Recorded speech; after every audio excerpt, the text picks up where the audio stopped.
Y hoy voy a tomar como referencia otra pareja de la Biblia.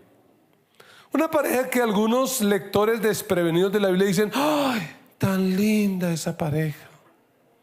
Hasta algunos predican ese largo capítulo de Génesis 24 mostrando como el modelo para conseguir esposa. ¡Ah, qué lindo! Vamos a ver si es verdad.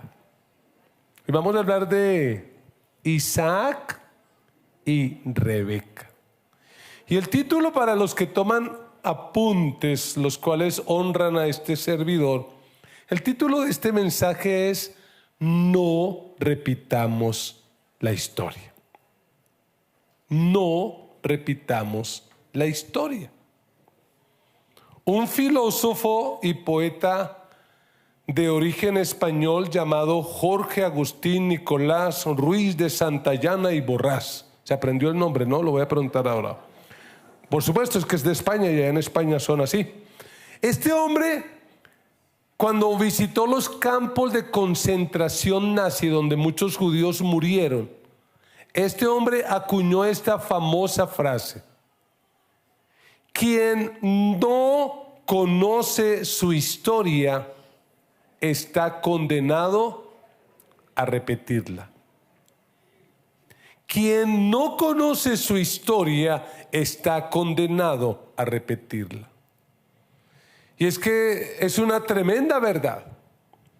En esta generación tan manipulada por las redes sociales, por Facebook, por Twitter, por Instagram, pues lo que uno ve es a una generación que todo lo que allí le digan se lo cree y lo replica y lo comparte sin investigar, es decir, sin conocer la historia.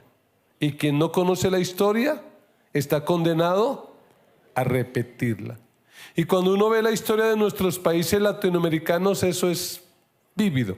Es como algo cíclico, porque no se conoce la historia. Y pues yo no quiero hablar de política, eso usted haga lo que quiera con eso. Yo soy como medio alérgico a ese tema de la política. Creo que el pastor está llamado es a predicar la palabra de Dios. Lo que yo quiero hablar es de lo que estamos hablando, y estamos hablando es acerca de la familia. Por eso quiero que a través de Isaac y Rebeca pensemos en lo importante de no repetir la historia. Y me gusta la manera como Dios trata a los personajes de la Biblia, porque Dios no les pone filtros, no los maquilla. Uno en las redes sociales puede poner filtros, ¿cierto? Yo podría salir en mi foto de perfil con cabello hasta el hombro. Un buen filtro. Dios no es así. Dios presenta a la gente en su libro tal cual son, con errores, con aciertos. Pero quiero que veamos esta historia para que aprendamos a no repetirla. Y como es un texto tan amplio, le quiero animar a que usted en su casa lea Génesis 23, 24, 25 y 26. En su casa lo lee. Lo que yo voy a es aprovechar algo de lo que usted conoce para narrar y resaltar algunas cosas. Pero sí quiero dejar una verdad en su corazón. Y usted me va a ayudar a predicar. Dígale al vecino: no repitamos la historia. De verdad, no repitamos la historia. Y yo no sé cuál sea la historia de su familia, pero le hago una pregunta: ¿cuántos dentro de su historia familiar tienen cosas que les hubiera gustado cambiar? Que dice: uy, sí, es que no, mi papá esto, mi mamá no. ¿Cierto que tenemos como esas historias? Pues la buena noticia, hay una buena noticia, y usted se la va a dar al vecino, es esta. Dígale: podemos cambiar la historia de nuestra familia. Pero dígaselo emocionado. Esa es una buena noticia. Podemos cambiar la historia de nuestra familia. ¿Y cuántos nos alegramos por esa tremenda verdad? Sí podemos. Sí se puede. Pero entonces nos surge la pregunta: ¿y qué hay que hacer? ¿Qué tengo que hacer para no repetir la historia? Porque probablemente vienes de un hogar divorciado, de un padre ausente, de un padre maltratador. Yo no sé cuál será su historia, pero yo aquí percibo que hay cientos de historias, y con los que están en las redes sociales, miles de historias. ¿Qué hacer? Quiero dejar en su corazón, si usted me lo permite, 3 claves que nos van a ayudar a no repetir la historia. Y a no repetirla, especialmente en aquellas cosas que cuando pensamos que decimos, que eso no se repita. Porque hay cosas lindas que uno que dice, ay sí, eso sí es chévere, pero eso que no se repita. La primera clave es esta: para no repetir la historia es necesario revisar el pasado. Yo no dije que hay que vivir en el pasado. No podemos anclarnos en el pasado, pero el pasado tiene un valor. Y si no queremos repetir la historia, hay que conocerla. Hay que de vez en cuando revisarla. De vez en cuando uno tiene que hacer un alto y decir, oiga, ¿y yo por qué soy así? Porque algunos tristemente, cuando eran niños, veían modelos de los papás que ¿qué decían? Uy, no, cuando yo sea grande nunca voy a ser borracho. Y crecieron. Me dicen, oiga, ¿y por qué soy así? ¿Por qué? Pensemos en la historia de Isaac. Usted conoce mucho de Isaac, así que me va a ser fácil. Isaac es producto de un milagro. Usted recordará que sus padres son Abraham y Sara, que Dios llama a Abraham y le hace unas promesas tremendas, entre ellas que Abraham sería el padre de una gran nación y que tendría muchos hijos. Sin embargo, la vida se fue pasando y ese hijo no llegó, lo cual hizo que Abraham cometiera algunos errores, obviamente obligado por su esposa. Tuvo que acostarse con Agar, la morenita esa de Egipto, pobre Abraham. Lo que le tocó hacer, de verdad, uno tiene que tener consideración. Pobre Abraham allá obligado, siendo un objeto sexual para que el hogar no se le acabara. Y bueno, ahí nació Ismael. Y usted sabe toda esa lucha. Y es Dios que le dice, no, ese no es. Finalmente, cuando Abraham está en la flor de la vida, 100 años, y Sara, bien linda, 90, nace su hijo, al cual de hecho lo llaman Risa, porque Dios se le aparece cuando ya van a cumplir 100 y 90 y le dice a Abraham, oiga, el otro año su mujer tendrá un hijo. ¿Y qué hace Sara? Porque Sara ya estaba cuchita, ya como que, yo no sé, no entremos en chismes, pero es que con 90 años... Y lo que dice el texto bíblico es que a Sara ya le había pasado la costumbre de las mujeres. Y hay que aclarar, no la costumbre de dar cantaleta. Esa costumbre como que les va a durar por el resto de la vida. Así que, hermano, tenga paciencia.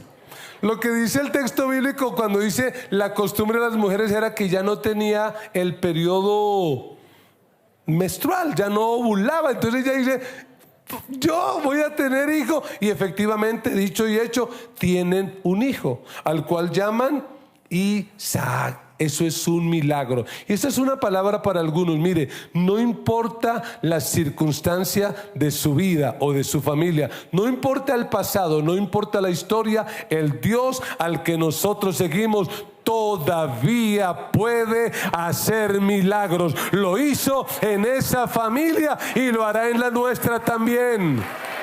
También en nosotros hará milagros. Y nace el muchacho, usted se imagina, y use la imaginación, imagínese ese par de sardinos con ese hijo. Imagíneselo yendo a comprar los Huggies y los no sé qué, y con ese niño ahí, un bebé. Yo me imagino a esos abuelitos pegados ahí. Ay, Isaac va creciendo, pero usted sabe la historia. Por allá cuando Isaac tiene por ahí, digamos, 20 años, ¿qué dice el Señor? Sacrifícamelo. Es decir, córtele el cuello, que le salga toda la sangre, lo corta en pedazos y lo quema, nada más. Y usted sabe lo que ocurre. Dios va Abraham obedece, interviene y finalmente ese muchacho se salva, no muere. Y uno dice, oiga, qué tremendo. Sin embargo, ocurrió un problema. Y es que la vida iba pasando y este joven Isaac, nada que se casa. En un tiempo donde la costumbre era que las jovencitas tan pronto tendrían su primer etapa menstrual, ¡pum!, ya estaban listas para casarse. Se casaban las niñas a los 15 y los hombres por mucho a los 20. Isaac cumple 20 y nada. Porque la costumbre en ese tiempo era que el chico veía a la chica que le gustaba y decía, esa es la que yo quiero. ¿Y a quién le decía? Al papá, papá, esa es. Y el papá cuadraba toda la fiesta y se casaba. Pero pasan 20, nada. 25, nada. 30. Imagínense cuando Isaac tiene 30, ¿cuántos tiene Abraham? Y entonces, ¿qué empieza a decir Abraham? Y lo de la promesa. ¿Y cómo voy a tener una gran descendencia si este chino bendito nada que se casa? Finalmente ocurre algo. Génesis 23, 19. Dice el texto bíblico: luego Abraham sepultó a su esposa Sara en la cueva del campo de Macpela, que está cerca de Mamre, es decir, en Hebrón, en la tierra de Canaán. ¿Qué ocurrió? ¿Quién se murió? ¿Y quién es Sara? La mamá de Isaac. Y vaya al capítulo 25, versículo 20, que es como pinceladas de la historia para que se anime a leerla. Dice en el versículo 20 de Génesis 25: Isaac tenía 40 años cuando se casó con Rebeca. Y yo me pregunto, si en este tiempo que alguien se casa a los 40, ¿qué dice uno? Ay, bombril, ¿no? Lo iba dejando el tren. Pero una hermana muy sabia hace años me dijo: pastor, es preferible que el tren te deje a que el tren te atropelle. Qué sabiduría, ¿no le parece? Y aquí está Isaac casándose a los 40. Mi pregunta es, ¿cuándo se casó Isaac? Una de los dos versículos, dígame, ¿cuándo se casó Isaac? Después de que murió la mamá. Después de que murió la mamá. ¿Por qué Isaac probablemente no se casó antes? Por la influencia de la mamá.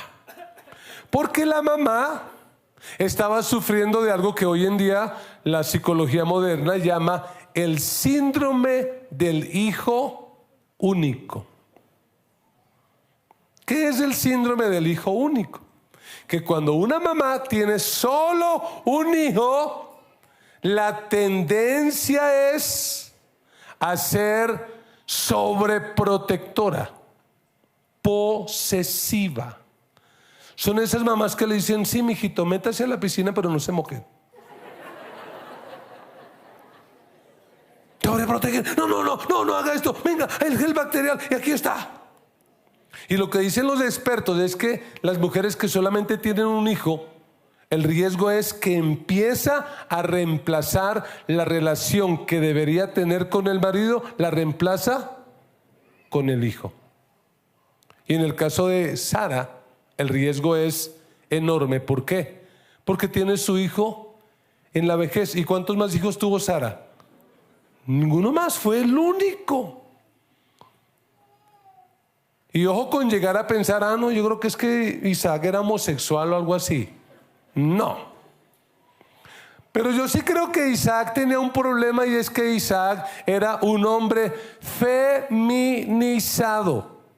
Yo no dije afeminado, dije feminizado. ¿Y qué es alguien feminizado? Es alguien que está muy influenciado por el carácter y la personalidad de su mamá o de otra mujer. Eso sin lugar a dudas afectó la identidad de Isaac, lo que hizo que Isaac se casara ¿cuándo? Cuando la mamá se muere. Y yo quiero decirle algo a los hombres: próximo domingo, día de hombres, prepárese para el almuerzo y los regalos. Los restaurantes ya están full, no hay cupo en ningún restaurante en Bogotá. Ay, esa risa tan cruel de ustedes. Bueno, pero mire, algo que le debe quedar claro a los varones es que quien imprime y quien más influye para determinar la identidad de sus hijos, sean hombres o mujeres, es el papá, no la mamá, es el papá. Cuando un hijo tristemente crece sin esa influencia del papá, el riesgo de que su identidad se distorsione es tremenda. Por eso, de vez en cuando tenemos que revisar el pasado. ¿Sabe para qué? Para ver la mano de Dios sobre nosotros. ¿Cuántos pueden reconocer al mirar el pasado que a pesar de que de pronto no caminábamos con Dios, pero la mano de Dios ha estado sobre nosotros? Tenemos que revisar el pasado, no para amargarnos y sufrir, es que como me tocó a mí. Tenemos que revisar el pasado para poder entender nuestro presente. ¿Sí, amén o no amén? Y el problema de esta pareja, que es una pareja muy enferma, Isaac y Rebeca, y se lo voy a demostrar, era eso: la mala influencia de la mamá. Porque mire, finalmente Isaac se casó. No, perdón, tengo que aclarar: Isaac no se casó, lo casaron. Porque lea el capítulo 24, que muchos leen románticamente, y aquí está cómo Dios guía para escoger esposa. ¿Qué va? ¿Quién le escogió la esposa? El papá, y a través del criado. Porque parece que lo que el papá le dice: ¿sabe qué? Mijo, acabo de cumplir 40, yo tengo 140. Usted o se casa o se casa. Porque la promesa que Dios me hizo, me la tiene que cumplir. Y lo casa. Y mire el capítulo 24, 67. Esto se va a poner interesante. Mire el texto bíblico, lea. Luego Isaac llevó a Rebeca, ¿a dónde? A la carpa de Sara, su madre. No es una grosería, así dice el texto. Y la tomó por esposa. Isaac amó a Rebeca y así se consoló de la muerte de su madre. Oiga, Isaac se casa con Rebeca, ¿y a dónde se la lleva? ¿A la carpa de quién? Ah, pastor, es que ellos serán muy pobres. Sí, cómo no. Abraham era el hombre de los más ricos, podía haber tenido otra carpa. Pero ¿qué es lo que está queriendo hacer Isaac? Está queriendo que Rebeca ocupe el lugar de Sara, de su mamá. Y eso ya muestra que eso es un problema. Y se lo voy a colocar de una manera gráfica e ilustrativa. Cualquier parecido con su realidad es pura coincidencia. Pero cuando eso ocurre es, por ejemplo, cuando el esposo le dice a la esposa: ¡ay, mi amor, qué ricos te quedaron los frijoles! Pero no son como los de mi mamá. Ay, porque es que mi mamá sí prepara unos frijoles. Y entonces aparecen las mujeres que son medio tonticas. ¿Qué hacen? Llaman a la suegra: suegrita, su merced, ¿cómo es que hace los frijoles? Es que se los preparé aquí al Chucho, pero el Chucho dice que lo suyo, ¿cómo es que los prepara? Y ahí está siguiendo el paso a paso. Mire, eso no lo haga, hermana. Perdónenme los hombres hoy, pero tengo que darle alas a las mujeres. Eso no se hace. La próxima vez que su maridito le diga eso, usted le dice: mire, señor, aquí se come como yo cocino. Y si quiere los frijoles como los decía su mami, pues vaya donde su mami. Porque si no, eso va a terminar mal. Mal. ¿Se dan cuenta que este hogar de Isaac y Rebeca no es el hogar ideal? No, para nada. Les voy a mostrar otros errorcitos de este hogar. Mira el capítulo 25, versículo 27. Porque finalmente se casaron, formaron su hogar, empezaron a tener hijos. Y mire lo que dice. Tuvieron 2 hijos a la vez, mellizos. Y dice, los niños crecieron. Esaú era un hombre de campo, recio. Se convirtió en excelente cazador. Así hay hombres, y esta es la otra forma de ser hombres, porque no hay una sola forma de ser hombres. Y Jacob, ¿cómo era? Tranquilo, que prefería quedarse en el campamento. Pero aquí está el problema. 28, léelo. ¿Qué dice? Isaac quería más a Esaú, porque le gustaba comer de lo que él cazaba. Pero Rebeca quería más a Jacob. ¿Qué aparece en este hogar? ¿Cómo se llama eso? Favoritismo. Favoritismo. Y alguno me estará diciendo, sí, pastor, pero eso es normal. Es normal que uno como papá quiera más a otro hijo. Le voy a desmontar eso, porque la verdad, el favoritismo no es normal. El favoritismo lo que está mostrando es que hay una relación matrimonial enferma. Cuando hay favoritismos, lo que busca el cónyuge, sea hombre o mujer, esposo o esposa, es sustituir la mala relación que tiene con su cónyuge a través de los hijos. Como tiene una mala relación con su marido, ¿en dónde vuelca todo su amor? En el hijo. Y ahí está el hijo. Y lo contrario, siempre. Y yo le quiero decir algo, el fundamento de un matrimonio no son los hijos. Y si usted está aquí o me está escuchando y usted es de los que dice, yo estoy aquí, yo sigo en este matrimonio, yo sigo aguantando, pero es... como que lo han dicho, pero es por los hijos. Pues déjeme decirle, su hogar está enfermo. Hay que meterlo a cuidados intensivos, porque si no, su hogar se va a morir. El fundamento de un matrimonio no puede ser los hijos. Hay que amarlos, hay que formarlos. Siempre serán hijos, siempre serán importantes, pero nuestra labor como padres es entrenarlos y formarlos para que se vayan en el tiempo correcto y con la bendición.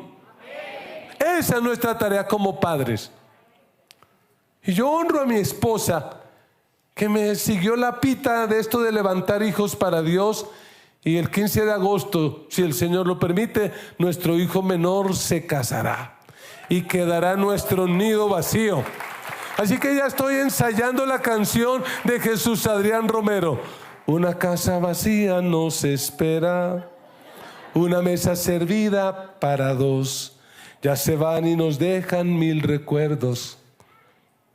Ya no habrá ruido en el comedor. Los amamos, pero tienen que irse. Tienen que seguir su viaje. No puede haber favoritismos. Eso lo que muestra es que la relación está mal. Y esta relación estaba enferma. Estaba terriblemente mal.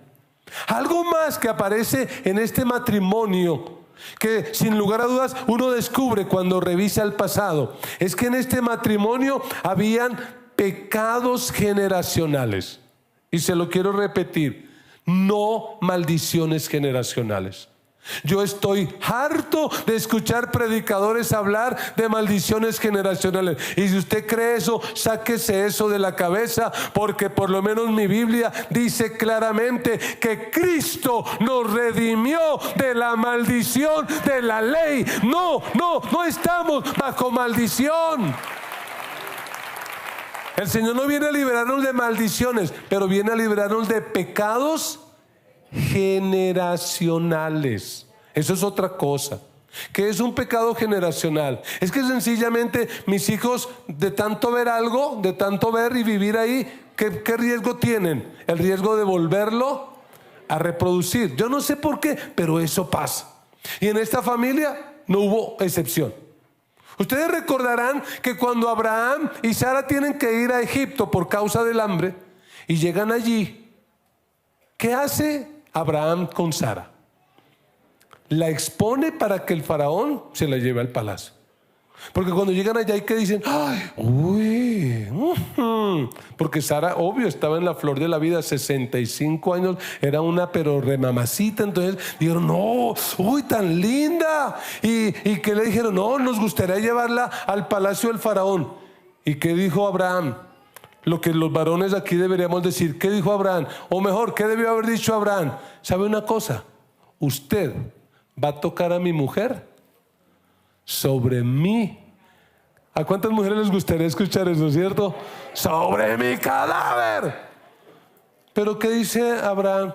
Sí, está ya escondida, llévensela, ya está, mírenla, es esa. Relación más enferma. Y el padre de la fe, Abraham. Pero usted sabe que la vida pasó y luego Isaac, ¿qué hizo? Exactamente lo mismo. Usted lo puede leer en su casa, Génesis 26:7 en adelante. Isaac entra con Rebeca allí donde el rey Abimelech, y cuando la gente empieza a verla, coquetearla, uy, ¿qué dice Isaac? No, tranquilos, que ella es mi hermana. Repitiendo el mismo patrón de conducta. Son los mismos patrones. Y esto es bueno entenderlo. ¿Para qué tenemos que revisar el pasado? Para ver la mano de Dios, sí. Pero sobre todo para sanarnos. ¿Para qué hay que revisar el pasado? Para sanarnos. Porque le quiero decir esto a alguien, y sé que algunos me van a decir a la hora que viene a decirlo, pastor, ya me casé. ¿Qué culpa? No es mi culpa, pero hay esperanza para sus generaciones. Y aún así Dios puede cambiar su relación matrimonial. Pero escúcheme esto. El matrimonio no soluciona nada. ¿Se lo repito? ¿Qué soluciona el matrimonio? Nada. Si tú llegas al matrimonio herido, el matrimonio no sana las heridas, lo que hace es que las agranda. Si tú llegas al matrimonio teniendo tendencias sexuales equivocadas, esas tendencias no se van a sanar, se van a agrandar. Si antes del matrimonio te masturbabas, lo seguirás haciendo. Si antes del matrimonio había pornografía, lo seguirás haciendo. Si antes del matrimonio tenías problemas de fornicación, bueno, en el matrimonio ya no serás fornicario, serás adúltero. Pero las cuestiones no van a cambiar así. Porque así. ¿Por qué? Porque si usted como soltero no es capaz de decir que no, como casado, tampoco. Entonces aquí está la razón. ¿Por qué razón nosotros no nacimos casados? Chévere haber nacido casado, ¿cierto? Uno ya está casado, ya resuelve ese problema. ¿Por qué no? ¿Por qué nos toca esperar? ¿Para qué es ese tiempo de soltería? Y sobre todo, ¿para qué es ese noviazgo? Escúchelo, ese tiempo de soltería y de noviazgo donde debemos tomar un prematrimonial es para que la gracia de Dios nos sane, nos restaure, nos cambie y podamos entrar al matrimonio en bendición. Pero eso requiere revisar el pasado. Así que yo le animo para que en esta semana saque un tiempito y usted con Dios revise el pasado. Y diga, oiga, ¿yo por qué soy? Oiga, de verdad, lo que yo no quería lo estoy. Lo mismo que odiaba terminé haciéndolo. Lo que no me gustaba de mi mamá, de mi papá, eso estoy haciendo. Pero hay una segunda clave. La primera era la clave dura, estas son rápidas, tranquilo. Número 2, para no repetir la historia, es necesario recibir la palabra. Tenemos que recibir la palabra. Grábese esto en la cabeza. Nosotros no podemos transformar la historia de nuestra familia en nuestras fuerzas, jamás. Y con el amor y el respeto de los profesionales, pero esto no es cuestión de terapia, lo cual ayuda. Esto es cuestión de darle lugar a la palabra de Dios. Si usted quiere que su hogar cambie, dele lugar a la palabra de Dios.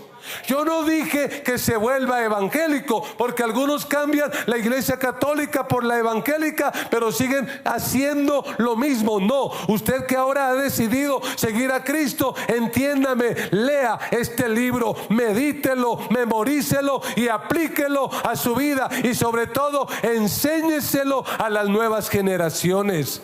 Enséñele a sus hijos a amar a Dios. Reciba la palabra. El Señor dice en Deuteronomio: ama al Señor tu Dios con todo tu corazón y con toda tu alma y con todas tus fuerzas. Grábate en el corazón estas palabras que hoy te mando. Lea conmigo el versículo 7. Incúlcaselas continuamente a tus hijos. Háblales de ellas cuando estés en tu casa y cuando vayas por el camino y cuando te acuestes y cuando te levantes. Escúchame, la historia de tu familia va a cambiar cuando el fundamento de tu casa no sean los hijos ni sea la plata, cuando el fundamento sea la bendita y eterna palabra de Dios. Ese día la historia en tu casa empieza a cambiar. Pero es algo que tienes que hacerlo de manera intencional. Mire, nosotros tenemos ventajas sobre Abraham, Isaac y Jacob. ¿Por qué? Porque ellos no tenían la Biblia. A ellos Dios se les aparecía y les hablaba. ¿Qué tenemos hoy nosotros? Toda la revelación de Dios la tenemos. ¿Cuál es el problema? El problema es que estamos tan embobados en las redes sociales que no sacamos tiempo para leer la Biblia. Y déjame decirte algo: la educación de nuestros hijos no se la vamos a delegar al gobierno, sea cual sea. Tampoco se la vamos a delegar al colegio, a la universidad, que está llena de impíos sin temor. Y honro la vida de maestros temerosos de Dios, pero que tienen las manos amarradas porque no pueden enseñarlo. Quien va a levantar nuevas generaciones somos nosotros, los padres, padre y madre. Vamos a levantar hijos para Dios. Vamos a cambiar la historia, pero es por la palabra. Y una tercera clave es que tenemos que romper con el pecado. Dígale al vecino: rompa con el pecado. Porque esto no se trata de venir a la iglesia. Ay, sí, yo sé. Ay, sí, yo sé. Pero no aplican. Algunos están bajo maldición financiera porque saben que hay que diezmar, saben que hay que ofrendar, pero no lo hacen. Ay, pero sí, yo sé. No, no se trata de saber. Tienes que romper, tienes que destruir eso. Y esta familia, la familia de los patriarcas, tuvo que romper. Ya les mencioné dos errores terribles de esa familia. El primero, ¿cuál fue? Los favoritismos. Y el segundo, los pecados generacionales. Tenemos que romper con eso. Ese cuentico, pastor, es que yo soy rebelde porque el mundo me hizo así. Hey, cambia. Estás en Cristo ahora. No, pastor, es que a mí no me dieron afecto, a mí me criaron así. Hey, pues cambia. Dígale al vecino: cambie, cambie. Tiene que cambiar.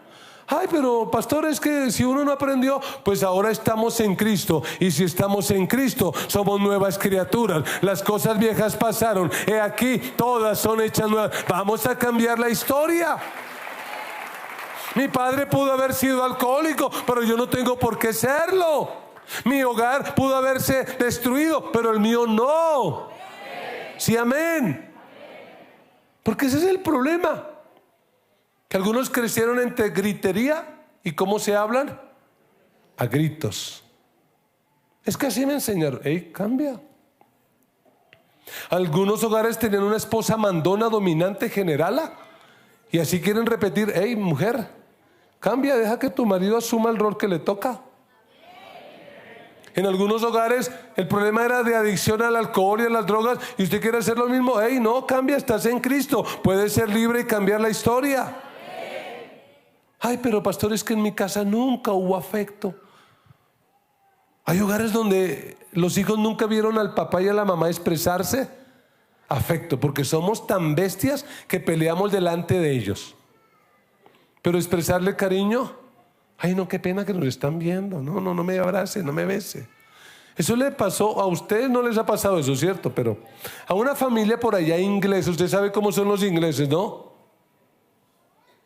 Había una pareja inglesa y estaban cumpliendo 25 años de casados, pero eran secos, fríos, poco expresivos.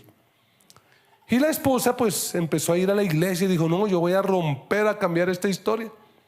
Y entonces se acercó por detrás al esposo, lo abrazó, lo besó y le preguntó, John, en Inglaterra, John, ¿me amas? Y él se paró todo firme y todo serio y le dijo, mira, Liz,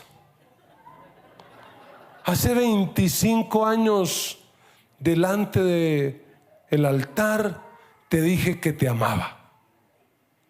Hace 25 años te lo dije y no he cambiado de opinión. Si llego a cambiar de opinión te lo voy a decir. ¿Te imagina? 25 años que no le volvió a decir te amo. Oiga, hermano, aunque no haya cambiado de opinión, dígale hoy a su esposa que la ama, dígale a su marido que lo ama, expréselo. ¿Por qué será que terminamos reproduciendo lo que odiábamos de niños? Y probablemente usted va a identificarse con esta palabra. Muchos odiaban lo que veían en la casa como niños y ahora están haciendo lo mismo. Y la pregunta es, ¿y qué hacemos? ¿Qué hay que hacer? Hay que romper con el pecado. Pero hay que entender que esto no lo hacemos en nuestras fuerzas, que necesitamos la gracia de Dios, que nosotros jamás lo vamos a lograr, que necesitamos el poder del Espíritu Santo para poder cambiar la historia de nuestra vida. Porque déjeme decirle, sin importar la historia de su familia, Dios está por encima de esa historia. Y Dios puede cambiar la historia. Y usted, con la ayuda de Dios, va a cambiar esa historia. La vas a cambiar. La tienes que cambiar. Y pues, ¿qué hay que hacer? Le quiero decir dos cositas para terminar. Lo primero que hay que hacer es rendirnos a Cristo. Si usted no le ha entregado su vida a Cristo, eso es lo primero que tiene que hacer hoy en este día. ¿Por qué? Porque Pablo dice en la carta a los Efesios capítulo 5 versículo 25, esposos, amen a sus esposas, así como su abuelo amó a su abuela. ¿No? Esposos, amen a sus esposas, así como su papá amó a su mamá. Algunos estarán diciendo, ¡no! ¡Jamás! ¿Qué es lo que dice? Esposos, amen a sus esposas, así como Cristo amó a la iglesia y se entregó por ella. Alabado sea Dios. Hay que hacerlo como Cristo lo hace. Hay que permitir que el Señor venga a nuestra casa y nos cambie. Y hay un versículo con el que quiero terminar, que es revelador. Cuando yo miro la historia de esta familia y pienso en Jacob, quien fue el padre de la nación de Israel, en Hebreos 11:21 encontramos esto es liberador. Por favor, preste atención. Hebreos 11:21 es el único versículo que el autor de esta carta usa para hablar de Jacob. Y uno, yo no sé, pero yo hablaría de Jacob otras cosas y diría, uy, por la fe Jacob hizo esto. Jacob fue una nación grande, prosperó, tuvo plata. Pero mire lo que dice: por la fe Jacob, cuando estaba a punto de morir, oiga esto, bendijo a cada uno de los hijos de José y adoró apoyándose en la punta de su bastón. Vuélvalo a leer. Adoró, pero antes de adorar, ¿qué hizo? ¿Bendijo a quién? A cada uno. Sin duda alguna, Jacob había visto los terribles estragos que produce el favoritismo. ¿Qué pudo ver él? ¡Wow! Por el favoritismo de mi papá, mi hermano casi me mata. Y yo, por favorecer a José, mis hijos casi lo matan. Lo que está diciendo Jacob aquí es: no más al pecado. Vamos a cambiar. Es como si Jacob le dijera a José: José, no hagas con tus hijos como nosotros lo hemos hecho hasta ahora. José, rompe el ciclo. José, tienes que cambiar la historia. Yo no sé la realidad de tu familia, pero no tenemos que repetir la historia. Yo hace 36 años le entregué mi vida a Cristo y yo decidí no repetir mi historia. Y todavía lucho, yo no quiero repetir mi historia. Yo tuve una historia muy triste, muy difícil, y yo no quiero repetir esa historia. Yo quiero ver a mis hijos mejor de lo que yo estuve y a los hijos de mis hijos mejor de lo que yo estuve. No vamos a repetir nuestra historia, porque en Cristo somos nuevas criaturas. Las cosas viejas pasaron, todas son hechas nuevas. No vamos a repetir la historia. No la vamos a repetir. No la vamos a repetir. Honro a mi papá. Yo restauré la relación con mi papá cuando tenía 30 años. Durante 30 años fue una relación terrible. Pero con mis 3 hijos yo decidí que mis hijos crecerían con un papá. Podemos cambiar la historia. ¿Qué tienes que hacer? Revisa el pasado. Recibe la palabra. Dale lugar a este libro. Y por favor, rompe con el pecado. Rompe con el pecado. Toma esa decisión de vivir para agradar a Dios, de rendir tu vida a Dios, de agradarlo solo a Él, de colocar tu confianza en Él, no en un líder político, en Él. ¿Por qué? Porque si no queremos la historia repetir por completo a Dios, nos debemos rendir.